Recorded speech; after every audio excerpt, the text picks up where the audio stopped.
What happens when love, legacy, and millions of dollars collide behind the gates of a world-famous farm? Tonight, we take you inside a story so shocking, so layered, it feels like fiction but unfolds like reality. For years, fans of Little People Big World believed Roloff Farms was more than land. It was a legacy, a symbol of resilience, family, and generations built by Matt Roloff with vision and sacrifice. But behind the pumpkin patches and smiling cameras, something far darker was brewing. A secret transfer of ownership, a sudden multi-million-dollar sale to a foreign businessman, a fiancé who vanished overnight, and a courtroom that would decide not just money, but betrayal. When the dust settled, even Matt's past came knocking. Amy Roloff and her husband Chris Merrick stepped forward with a claim that threatened to tear the family apart once and for all. This is not just a story about land. It's about trust, power, heartbreak, and the price of believing the wrong person. Long before courtrooms, contracts, and betrayal, Roloff Farms was born out of determination. When Matt Roloff first bought the Oregon property decades ago, it was rough, unpolished, and financially risky. But Matt saw a future others didn't. Through relentless work, he transformed the farm into a thriving business, a tourist destination, and the heart of a global television phenomenon. Through Little People Big World, audiences watched the farm grow alongside the Roloff family. Weddings were celebrated there. Children were raised there. Memories were etched into every fence post and pumpkin field. To Matt, the farm wasn't just property. It was proof of his life's work. After his divorce from Amy Roloff, Matt retained control of most of the land. The separation was painful, but both publicly stated they wanted peace and stability for the family legacy. For years, that balance held. Then came Karen Chandler. She entered Matt's life through work and gradually became his closest confidant. She managed logistics, finances, and daily operations. Over time, trust deepened. Eventually, love followed, or so it seemed. Friends later testified that Matt relied on Karen more than anyone else. She knew the farm's financial structure, legal vulnerabilities, and future plans. When Matt announced their engagement, few questioned it. Karen appeared loyal, supportive, and deeply invested in the farm's success. But that trust would soon prove catastrophic. In a move that shocked even close associates, Matt legally transferred half ownership of Roloff Farms to Karen. The decision was framed as security for their future together, shared assets, shared responsibility, shared legacy. But according to later court filings, something else was already happening. Unknown to Matt, conversations were happening behind his back. Documents were being prepared, and a buyer, thousands of miles away, was watching closely. The land that took decades to build was about to become a weapon. And the betrayal hadn't even begun. When Karen Chandler first entered Matt's world, she didn't arrive as a romantic interest. She arrived as help. Karen worked closely with Matt during some of the most stressful years of Roloff Farms' expansion. She handled schedules, coordinated events, and often became the bridge between Matt and the growing business. To outsiders, she was efficient, calm, and loyal. To Matt, she quickly became indispensable. After Matt's divorce from Amy, loneliness settled in. Friends recalled that Matt struggled emotionally, trying to manage the farm, the show, and a broken marriage all at once. Karen was there every day. She listened.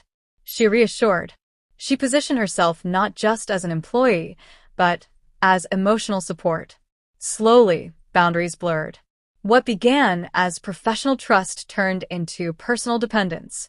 Karen knew Matt's fears, his regrets, and, most importantly, his long-term plans for the farm. She understood the legal structure, debts, future valuations, and loopholes. Few had access to that level of information. When their relationship turned romantic, Matt defended it publicly. He described Karen as someone who stood by him when no one else did. Engagement followed, and with it came a dangerous shift in power. Those close to Matt noticed changes. Karen began making suggestions about ownership, long-term security, and protecting herself if anything happened to Matt. She framed it as practicality, not greed, talking about shared futures, shared risk, and shared rewards. Matt listened. He had built Roloff farms through control and precision.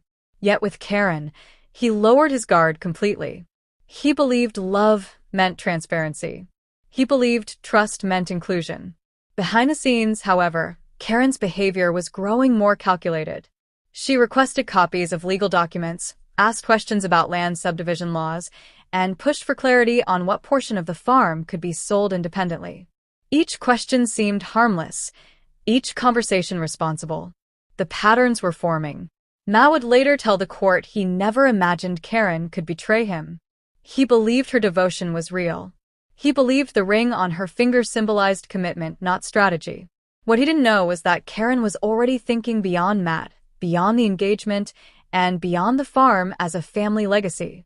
She wasn't just standing beside him. She was positioning herself. And when the moment came, she moved faster than anyone expected, leaving Matt with nothing but unanswered questions and a trust he would regret forever. The paperwork was signed quietly. No cameras, no family meeting, no public announcement. To the outside world, Roloff Farms looked the same as always. Matt Roloff's kingdom, carefully guarded and proudly showcased. But behind closed doors, something irreversible had already happened. At Karen Chandler's urging, Matt agreed to restructure ownership.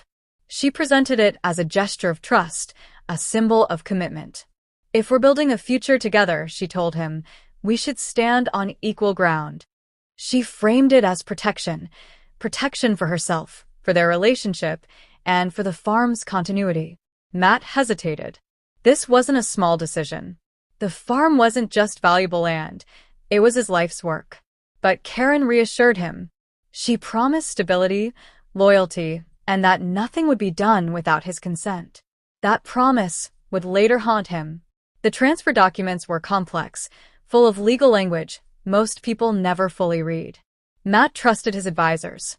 More importantly, he trusted Karen. Half ownership of Roloff Farms was placed in her name permanently. What Matt didn't understand was that this single decision changed everything.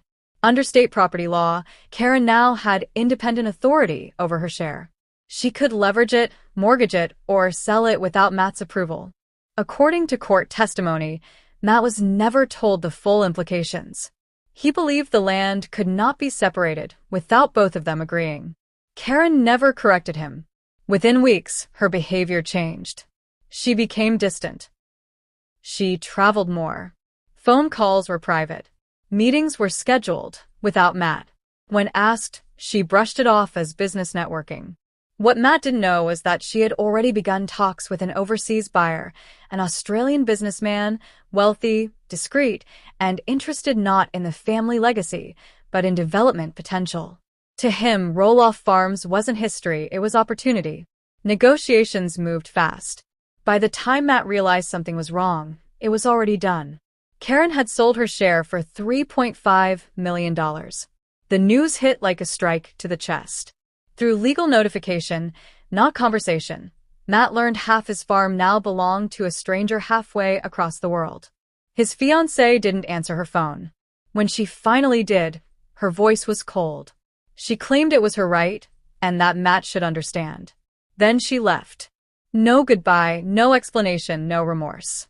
The farm that once symbolized family had become evidence. Matt's biggest mistake was now stamped, signed, and impossible to undo. The sale didn't just shock Matt. It shook everyone connected to Roloff Farms.